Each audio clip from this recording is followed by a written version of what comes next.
Atomic Heart is an upcoming open-world action RPG video game that is being developed and published by Mundfish. The project has been teased since 2017 and has since gained a dedicated group of fans who have been anxiously awaiting this game and want to see if the game will live up to expectations.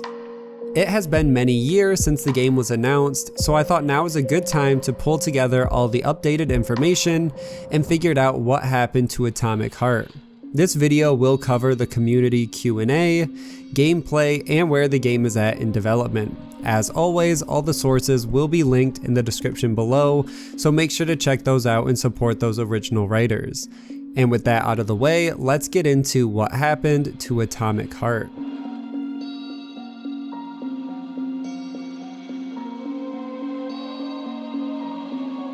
Before I get into the Q&A, I have already made a video covering some of the earlier information about Atomic Heart that I will link down below.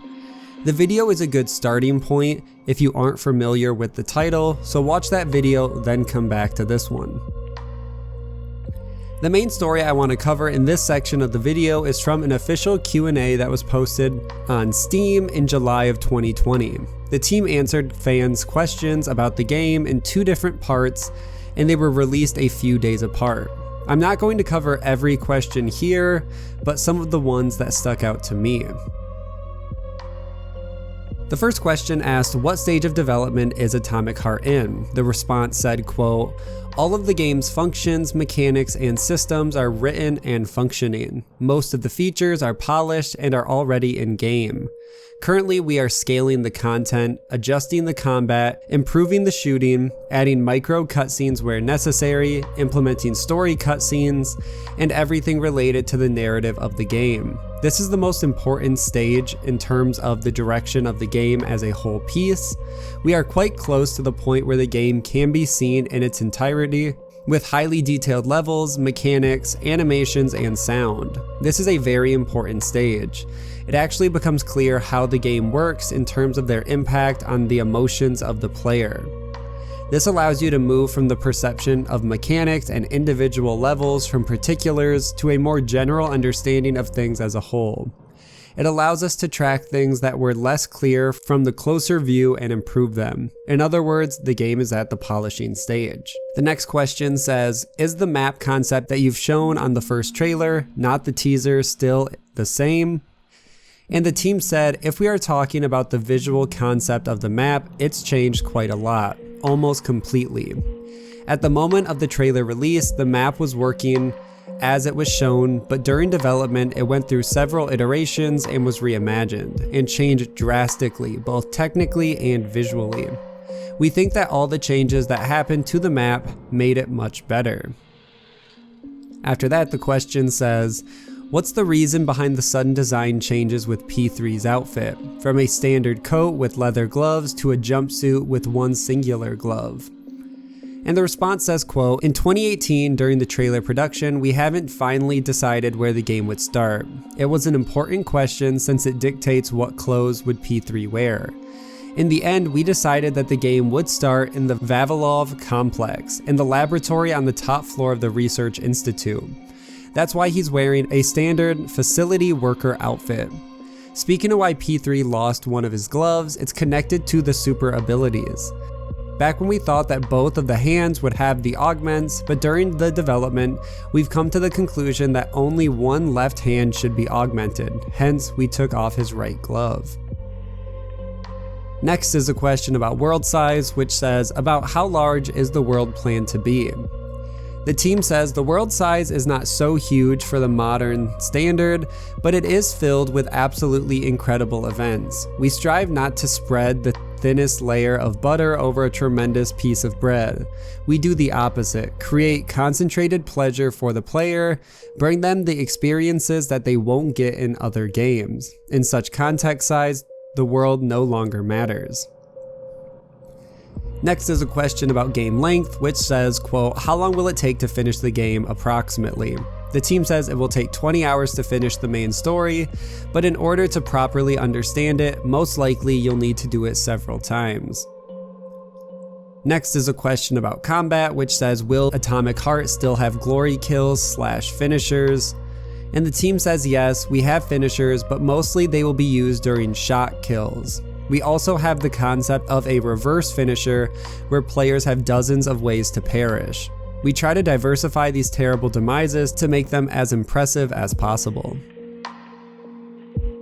Then they're asked, will the inventory be limited, or can we use any amount of weapons, resources, and other necessary items? The answer says the inventory is not limited, but will give you stamina debuff when you are encumbered, which affects your agility and reaction. So tidying up your inventory is a must. Next is a question about robots and says what kind of robots will be featured. Will there be friendly bots to help you throughout the game, or will all robots be hostile? The answer says you'll definitely find some friendly robots, but you'll mostly find extravagant enemies that are fun to fight. And the last question I want to cover from the first part of the Q&A says, quote, will there be any player customization like clothing or hairstyles? And the response says there's no hair and outfit customization. Major Native has only 3 days to solve all the problems, and he doesn't have time for dress up and haircuts. A few days later, still in July of 2020, they released a second round of answers for fan questions. The first one says, can you play the game as a shoot and run game, or do you need to conserve ammo like Prey 2017, or will there be a lot of ammo like BioShock? And the team said, Atomic Heart in some sense is a run and gun game, but you must add if and then. If you shoot, then run. Everything is set up in a way that it's not advised to make noise, as the collective network has threat mechanics. The network will harshly react to perpetrators, and a loud gunshot is a serious reason to react by sending a new party of robots to your location. Nevertheless, you will have to shoot, as sometimes it's a matter of survival. As for the consequences, you'll handle that later. The next question is if there will be companions in game. The response says there is one companion in game, but he just keeps talking and talking. No one will help you finish the game. Don't get your hopes up. The artificial intelligence in the game, even if it pretends to be a companion, will still try to kill you in the end. The next question is about optional or side quests in the game. The team said, of course, there are side quests. There are not many of them. After all, the game is not about that. The side quests will complement the plot, reveal it a bit more, but there will be quite a few puzzles that will force you to properly strain your brain. The next question is about the perk/skill tree level up system. And the team says the player doesn't have levels, but you can acquire skills with interesting mechanics that may be combined with each other.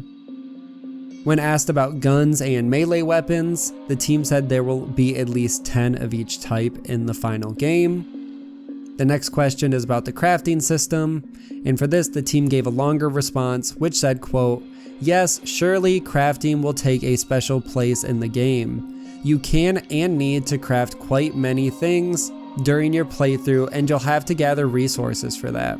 We tried to make the crafting system as consistent as possible. There are no game conventions like in arcade shooters. A certain tactical approach is required to efficiently gather resources. Simply put, the harder you hit the robots, the more they break and the less useful resources they have. But on the other hand, this does not mean that the game provokes you for full stealth. Everything is much more flexible and more complicated. The next question says, will there be stats on your character and or on your weapons to make them better, like mods? The team says the system of modifications is called cassettes. We won't elaborate on it for now.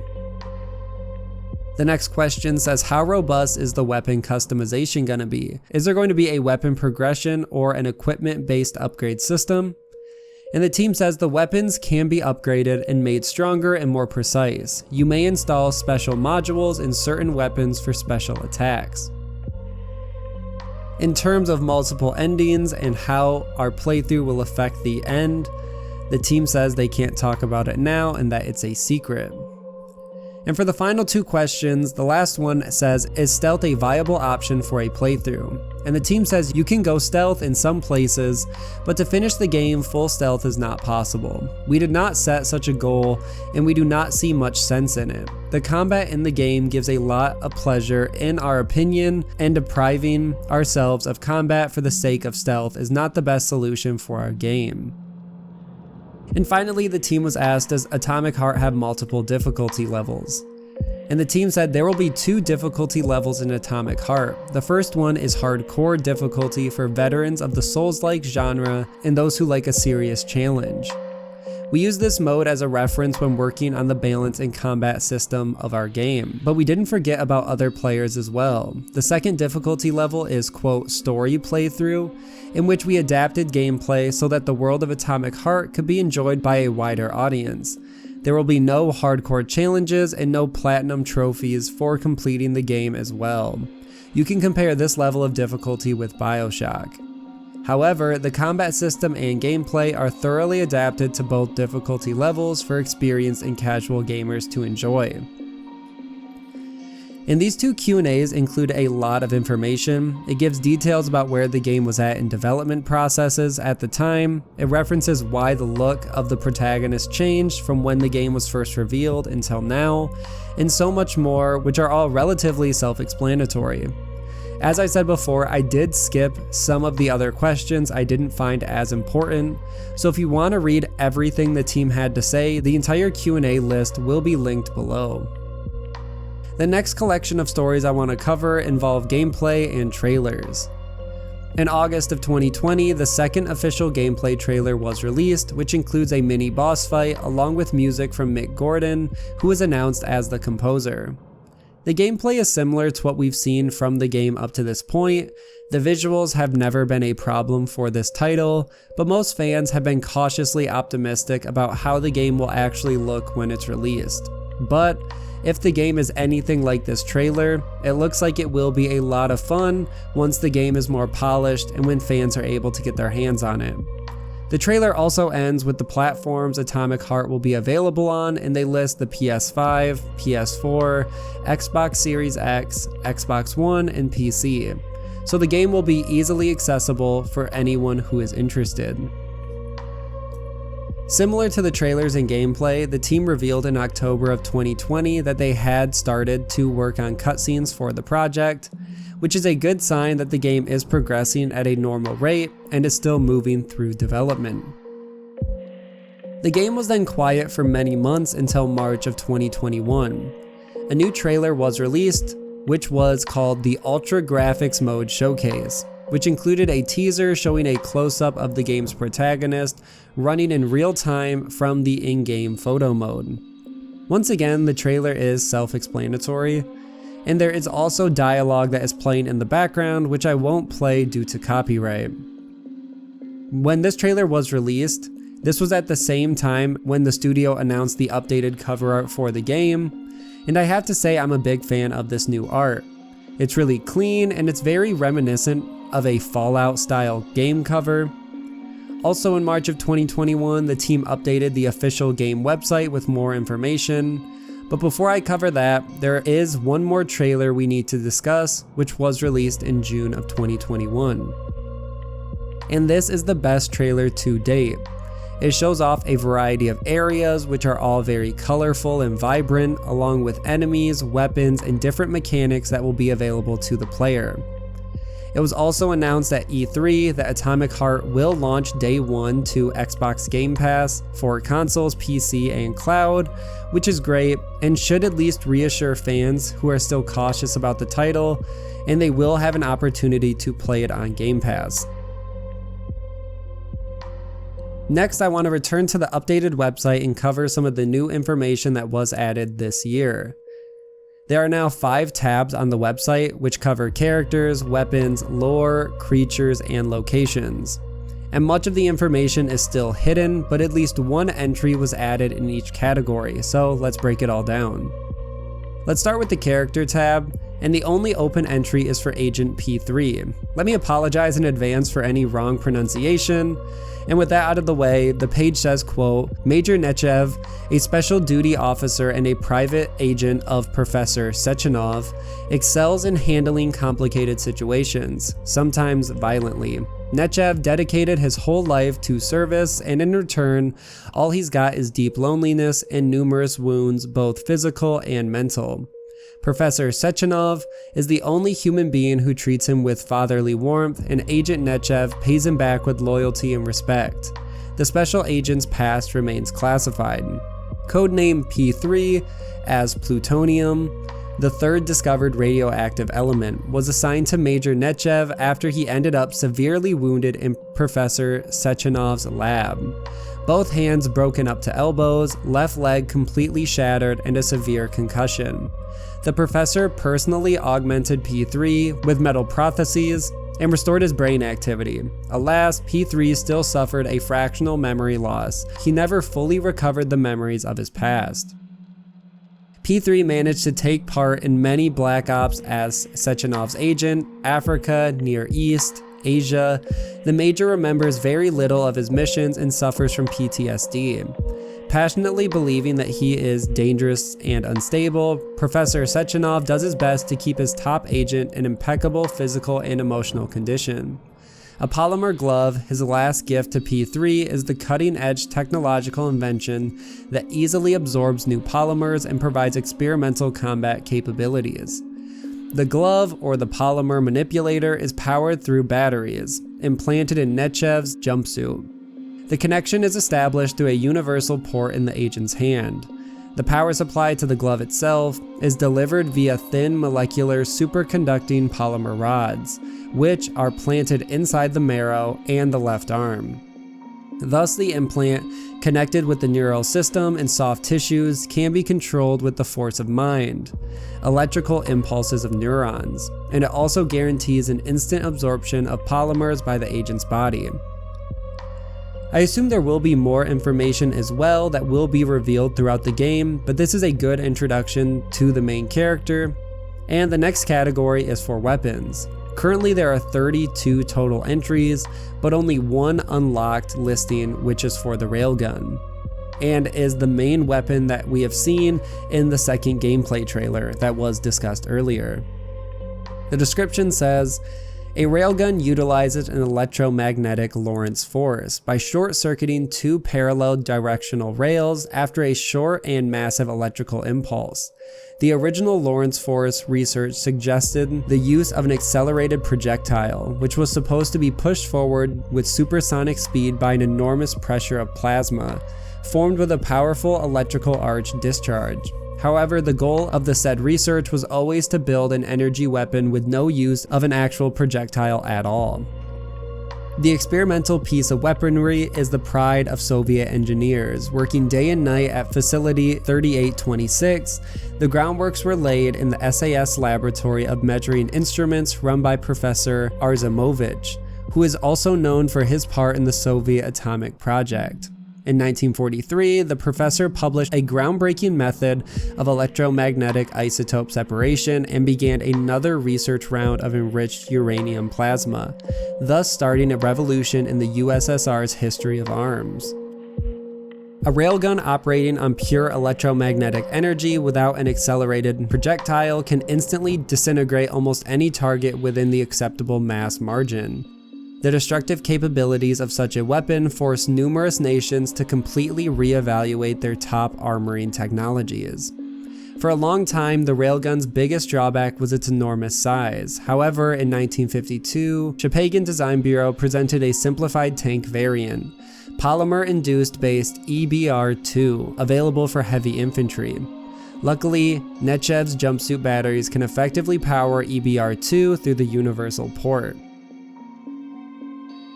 And that's it for weapons, and the next category is for enemies. There are a total of 23 total enemy entries, but only one is unlocked for the Belyash. The description says, the large-scale MA9 robot used for installation works and welding operations, capable of carrying a half-ton payload. The manufacturer guarantees a 20-year lifespan. compared to the MA7 and MA8, which were capable only of manual or semi-automatic welding. MA9 utilizes the technology of a fully automated argon arc welding. Furthermore, MA10 is expected to be finally certified for laser welding. Thanks to its steel/titanium shell, Belyash is capable of operating in extremely hazardous conditions from -75 to +75 degrees Celsius. Its flexible chassis is based on the skeletons of a chimpanzee, thus allowing the machine to easily climb on vertical surfaces and stock beams. Fun fact, Vitaly Abelovkov, the renowned master of alpinism, aided in designing the arms of the Belyash. This is just one enemy, and it sounds like the team is adding backstory and information to really flesh out the world and create something bigger than just a single game, which is always nice. And the next category is for locations. There are a total of 6, but 5 have been locked, and the only revealed location is for Pavlov. Founded in 1944 on the base of a military hospital for the seriously ill and the veterans of the World War II and other hotspots, it was one of the first research complexes on the territory of the facility 3826. The main branches of study of the complex are organic and biomolecular chemistry, virology, neurobiology, adaptation of living organisms to hostile environments, restoring and cloning of human organs. This is the very place where the polymer-related research begun. The Pavlov complex is responsible for researching the relationship between the nervous systems of humans and animals with the polymer jelly, and it consists of 3 main workshops. Number 1, the medical archives. Fully autonomized, the 3RD type technology is used. Automatic production, chain, and machinery that does not require human participation. The current research and objectives are secret, and the available technologies are secret. Number 2, the surgical workshop. Not autonomized, they're controlled by humans. The first type technology is used. Low automation of production, human participation necessary. The current research and objectives are secret, and the available technologies are the VOVA, lab assistants, VOV-A6, a main type of robots, which works in the surgical department. VOVA, unlike Rafik, is used for complicated surgical procedures and can complete highly delicate tasks that are not accessible to other robots. And number 3, the experimental workshops. Not autonomized, controlled by humans, the first type technology is used. Low automation of production and human participation is necessary. And the current research and objectives are secret, and the available technologies are also secret.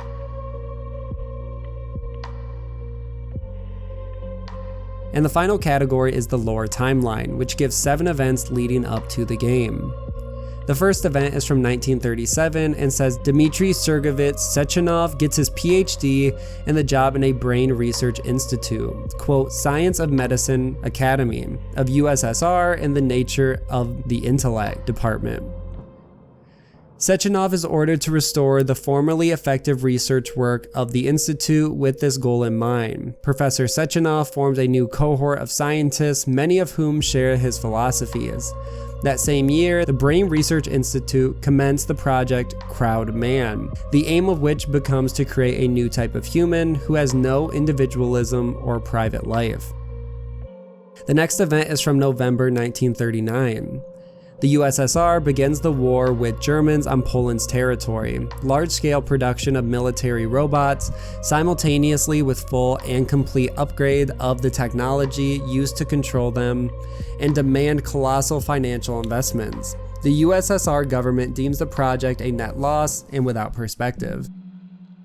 The next event is from 1941, the Nazis surrender. The USSR occupies the German territories. The losses during the war were astonishing. 200 million USSR citizens have died. The population of the Soviet Union and the European countries is no longer proportional to the areas occupied by them, or their needs of their economies. Sechenov is swiftly appointed to head the program of robotics development to compensate for the lack of the working force. And then we jump to 1948. A successful launch of the Network Collective 1.0 at the Facility 3826. The progress of robotics development is stunning and yields fantastic results. The Soviet Union begins the mass export of robots to all the European countries for minimal prices. Next is 1950. That same year, Sechenov makes an incredible breakthrough in studying in neuropolymers. He creates the process of mimicry-like adaptation, i.e., extraction of the stable neuropolymer's lattice from living creatures. From now onwards, the cybernetic shell of the polymers becomes secondary, and the neuropolymer is now an independent programmable module. This discovery is what leads to Sechenov creating Collective 2.0. The Chelomey complex is moved to an air station, Icarus, and is lifted to the skies. Following that is a time range from 1951 to 1954. A Soviet moon rover successfully travels to the moon and back, bringing a soil sample with it. Using the received data complexes, Vavilov and Pavlov began research in the area of the adaptation of plants and animals to non-Earth celestial objects. Stalin dies. Nikita Khrushchev becomes General Secretary of the Central Committee of the Communist Party. And the final event is from 1955. After a series of successful tests, the USSR begins a nationwide P vaccine. The launch of the Neural Network Collective is set for Monday, June 13, 1955. This will be Sechenov's 55th birthday. I know that was a lot to cover, but this is the updated lore for the title, and this will only get denser as we approach release. And the final collection of stories I want to cover are development updates. In January of 2021, it was announced that Mundfish secured additional funding for Atomic Heart from Tencent, Gaijin, and GEM Capital. Mundfish said in a press release that the deal will help the game release faster, and the business practices and company cultures align with Tencent, so the deal makes sense. The next story was found in August of 2021 from the Atomic Heart official Discord. On a fact page, the team answered the release date question and said, quote, "Unfortunately, we can't say yet. Usually developers are very careless about the release date, they postpone it and keep saying tomorrow. But everything is not as simple as it seems from the outside. The release date affects communication with publishers. It will affect the schedule of Xbox Game Pass, which Atomic Heart is a part of, as well as featuring in stores and the global network of major releases, where everything is adjusted to fit each other. In general, we cannot tell you the release date right now due to a million little nuances, starting with factors beyond our control, localization of the game into other languages, and ending with the mood and atmosphere within the team, which will obviously be worse if we eventually have to move the date. But you should know the main thing, never before were we able to say, quote, the game is ready. Now it is at that stage of polishing and final assembly. And now quite recently we said this phrase, and it is true, the long wait is almost over, we promise.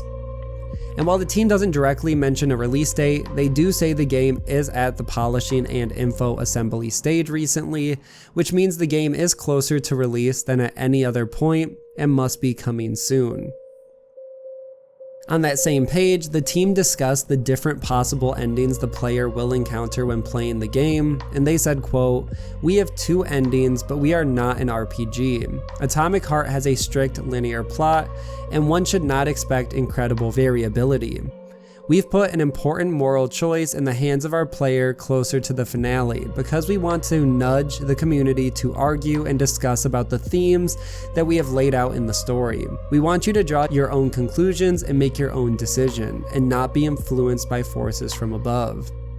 So while the game will be linear for the most part, fans can at least expect their decisions to impact the ending in one way, and we'll just have to wait and see how this plays out in the actual game. And the last story I will cover also comes from Discord, where the team stated they wanted to create a sequel for Atomic Heart already. The team said they want to continue working on the Atomic Heart brand for years to come and have no intention of just releasing one game. They say the studio executives have already said that Atomic Heart 2 is officially confirmed and destined to be, which would make sense considering all the time spent fleshing out this world, especially if the team is already looking at wishlist numbers and the amount of interest in the title. And with all that said, hopefully that should help explain what happened to Atomic Heart.